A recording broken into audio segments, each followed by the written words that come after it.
Hi everyone, it's me, Tim. Today I want to talk about Troika's Baldur's Gate 3 proposal.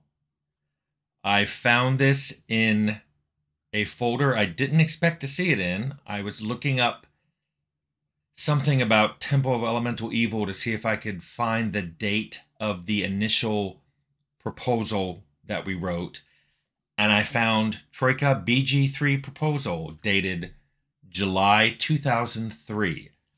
So this would have been made before I even finished Temple, because that was finished in the fall of 2003, and before I went on to Vampire.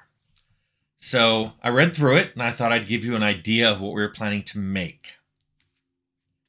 It was a PC-only game that would be played in first person, switching to third person just for melee combat. Something like if you played a game around the same time called Jedi Outcast. It's kind of like that, where you usually played first person, but in that game, when you went into lightsaber battles, you went into third person. So kind of like that. It was single player only. Single character only. I'll get to what we had planned. We had planned something for multiplayer. So you could have a single character. You could get a follower or two. These were restricted, I think, by either your charisma or your class or your level. I'm not sure we'd gone into detail on that yet. The game was in real time. And we, as I said earlier, we were planning on making a multiplayer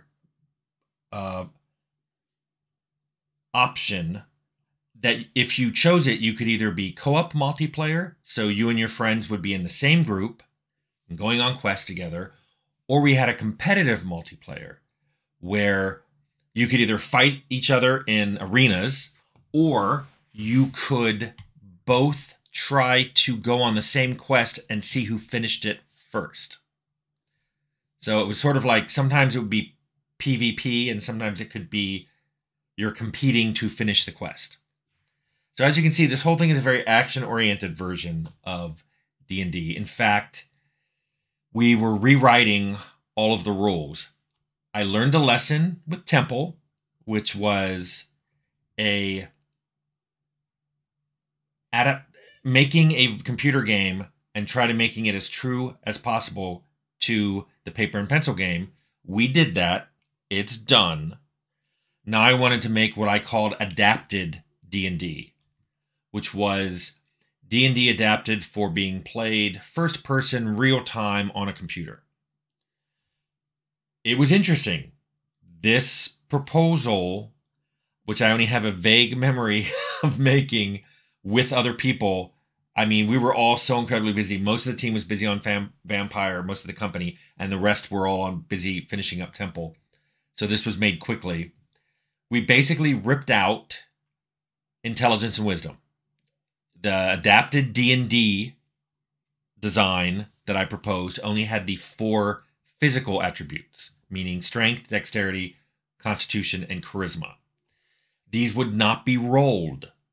When you picked your race and class, you started with attributes based on the class as a template and adjusted by your race.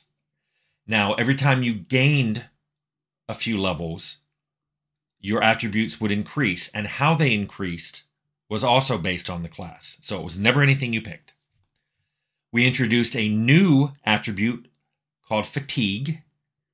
Fatigue is what you spent on certain combat maneuvers and to throw spells. So we were scrapping the whole memorization spells per day of D&D and replacing it with a effectively mana-driven, but it was fatigue-driven, real-time magic use. And that was important because, as I get to, we were going to allow multi-classing, which meant if you had a fighter magic user, his maneuvers and his spells drew from the same pool. We included all the 7 races that were currently in D&D at the time. So we had dwarf, elf, half-elf, halfling, human, gnome, and half-orc. However, we only had 8 classes. They were Bard, with his songs and being able to cast magical spells while wearing armor. We had the Cleric, who could cast divine spells and turn undead. We had the Druid, which, in addition to some spells, also had shape-changing and an animal companion. We had a Fighter with relative to the other classes, an increased base attack bonus, and he got more feats than the other ones did.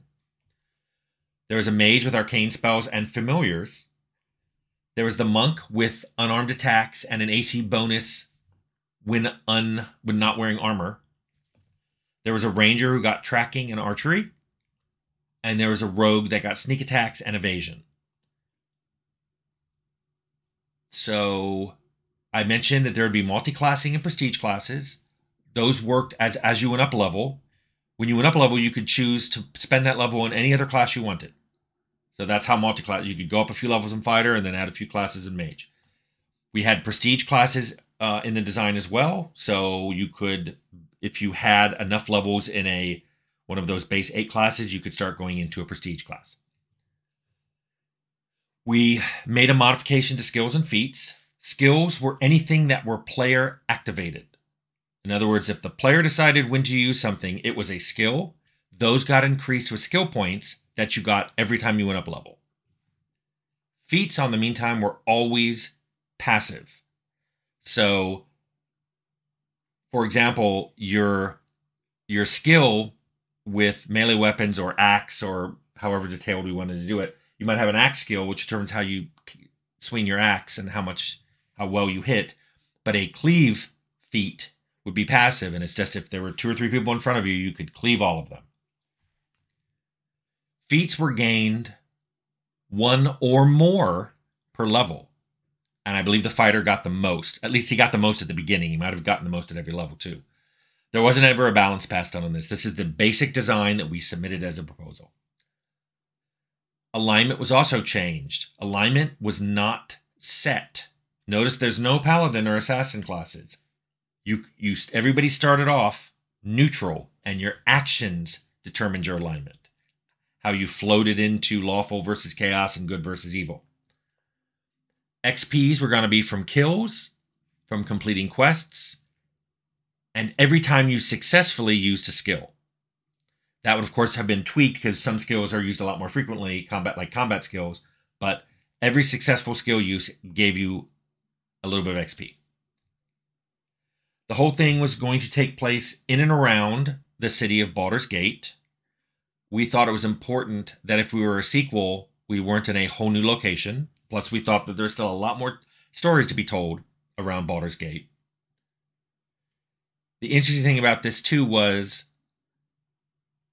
we had a lot of tools already from Arcanum. We were planning to release Baldur's Gate 3 with all of the tools so that it would be easy and encouraged to do user mods. In fact, we kind of thought that the way the game would ship is it would ship with an enormous single-player campaign and some multiplayer, like the arena and some multiplayer smaller quests, that you would race people on. And then most likely what people would make early on would be a lot more multiplayer maps using our tools, because it's a single quest line or a small chain of quests that you'd be racing on in cooperative, competitive multiplayer. However, nothing would have prevented people, if they really wanted to take the dive into the tools and make a completely gigantic single-player, single-character campaign. So like I said, I found this in, oddly, the Temple archive that I have, probably because I made it while we were still finishing up Temple. But this is something we submitted to make immediately when Temple finished, because I think by then we knew they didn't want to do my plan for Temple, which was Against the Giants, and then Vault of the Drow, and then Queen of the Demon Web Pits. So we submitted this one as an alternative of something we could do with the Arcanum, well, Temple enhanced Arcanum engine. Interestingly enough, I ran into this. I found this just a few days ago, and here we are on the cusp of Larian's release of Baldur's Gate 3, which I'm very curious about and we'll play. So I thought it'd be interesting to talk about what Troika's Baldur's Gate 3 would have been. Good and bad.